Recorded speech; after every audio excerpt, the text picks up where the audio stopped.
مصر کی حکومت سنبھالنے کے بعد حضرت یوسف علیہ السلام نے نہایت ہی حکمت عملی سے کام لیا، جس سے اناج کی پیداوار میں بڑے پیمانے پر اضافہ ہوا۔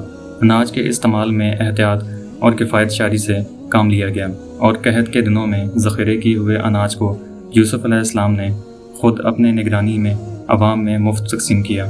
ان دنوں مصر کے آس پاس کے علاقے اور شام و کنان بھی قحط کی لپیٹ میں آ چکا تھا۔ ان دنوں حضرت یوسف کی فیاضی اور رحم دلی کی شہرت بھی دور دور تک پھیل چکی تھی، لہٰذا دوسرے علاقوں سے جوگ در جوگ لوگ مصر آتے اور اناج خرید کر اپنے علاقوں میں واپس چلے جاتے ہیں، کیونکہ اس وقت مصر ایک ایسی سلطنت تھی جہاں اناج کی کوئی کمی نہیں تھی۔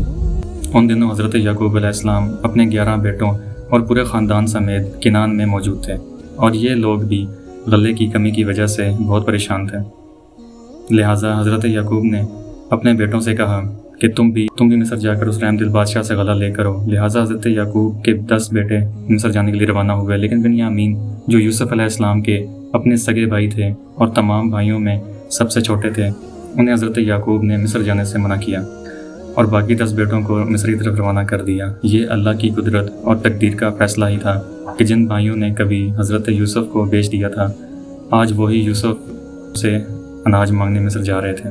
جب یہ 10 بھائی مصر پہنچے تو شاہی دربار میں غلہ لینے پہنچ گئے، جہاں حضرت یوسف شان و شوکت سے جلوہ افروز تھے۔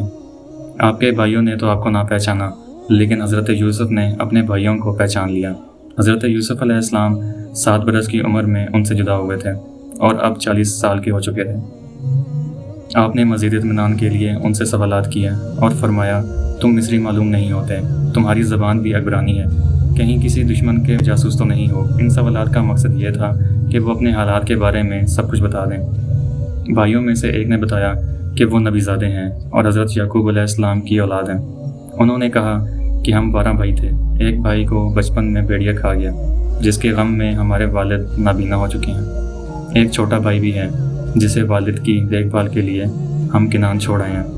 حضرت یوسف نے انہیں شاہی مہمان خانے میں بٹھایا اور انہیں ڈھیر سارا اناج دے کر رخصت کیا، اور جاتے ہوئے فرمایا کہ آئندہ اپنے چھوٹے بھائی کو بھی اپنے ساتھ لانا، اگر تم اسے لے کر نہیں آئے تو دوبارہ غلہ نہیں ملے گا اور نہ خاطر مدارت ہوگی۔ بھائی خوشی خوشی اناج لے کر کنان واپس چلے گئے۔ جب وہ کنان پہنچے تو حضرت یعقوب کو عزیز مصر کے حسن سلوک، فیاضی اور رحم دلی کے واقعات سنائے۔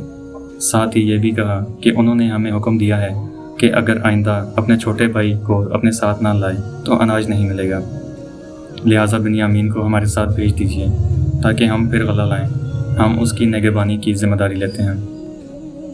اس پر حضرت یعقوب علیہ السلام نے کہا کہ مجھے تو اس کے متعلق تمہارا بس وہی اعتبار ہے جیسا اس سے پہلے اس کے بھائی کے بارے میں تھا، سو اللہ ہی بہتر نگہبان اور سب سے زیادہ رحم کرنے والا ہے۔ اس موقع پر حضرت یعقوب علیہ السلام کا اشارہ حضرت یوسف علیہ السلام کی طرف تھا، جنہیں بچپن میں ان کے بھائی وعدہ کر کے جنگل لے گئے تھے اور پھر یوسف دوبارہ واپس نہ آ سکے۔ بہرحال جب کچھ دنوں میں اناج ختم ہونے لگا تو انہوں نے دوبارہ مصر جانے کا ارادہ کیا اور بنیامین کو ساتھ لے جانے کے لیے حضرت یعقوب کی خدمت میں حاضر ہوئے۔ حضرت یعقوب پچھلے تجربوں کی وجہ سے بنیامین کو ساتھ بھیجنے پر آمادہ نہ تھے، لہٰذا انہوں نے کہا کہ میں تو اسے ہرگز تمہارے ساتھ نہیں بھیجوں گا جب تک کہ تم اللہ کو بیچ میں ڈال کر مجھے قول و قرار نہ دو کہ اسے میرے پاس صحیح و سلامت لے آؤ گے۔ جب انہوں نے حضرت یعقوب سے وعدہ کیا اور قول و قرار دیا تو آپ نے بنیامین کو لے جانے کی اجازت دے دی۔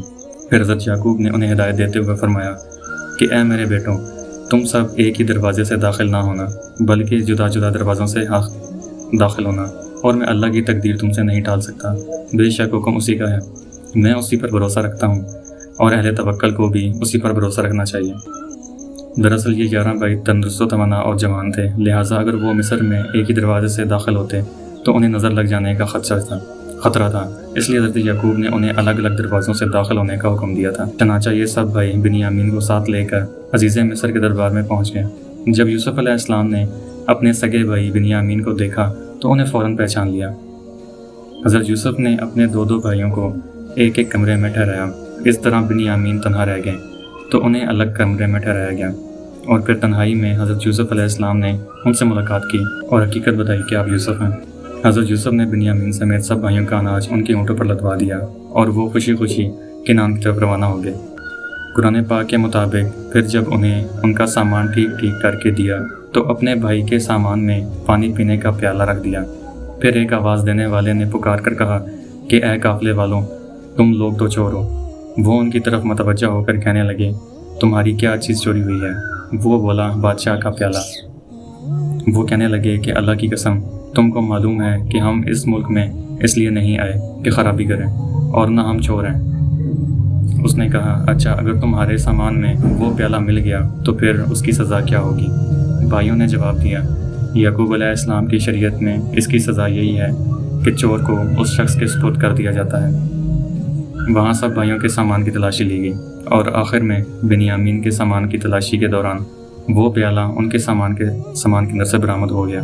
دراصل یہ پیالہ حضرت یوسف علیہ السلام کے حکم سے ہی بنیامین کے تھیلے میں رکھ دیا گیا تھا۔ جرم ثابت ہونے پر بنیامین کو جانے کی اجازت نہیں ملی۔ یہ صورتحال ان بھائیوں کے لیے نہایت ہی حیران اور پریشان کن تھی۔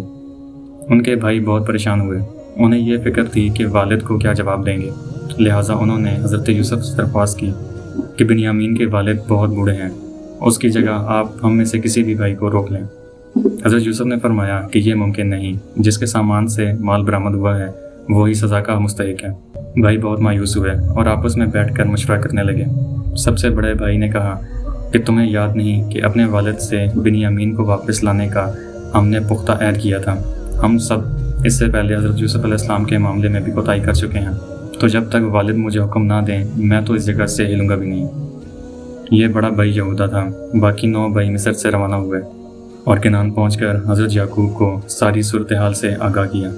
ساتھ ہی اپنی صفائی بیان کرتے ہوئے کہا کہ اگر آپ کو ہماری باتوں پہ یقین نہیں تو آپ اس بستی کے لوگوں سے جا کر پوچھ لیں جہاں ہم مقیم تھے۔ حضرت یعقوب نے فرمایا کہ میں تو اپنی پریشانی اور رنج و غم کی فریاد اپنے خدا سے ہی کر رہا ہوں۔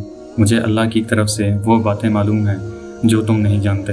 میرے بیٹوں، تم جاؤ اور حضرت یوسف اور اس کے بھائی کو پوری طرح تلاش کرو، اور اللہ کی رحمت سے مایوس مت ہونا۔ بے شک اللہ کی رحمت سے نا امید وہی ہوتے ہیں جو کافر ہیں۔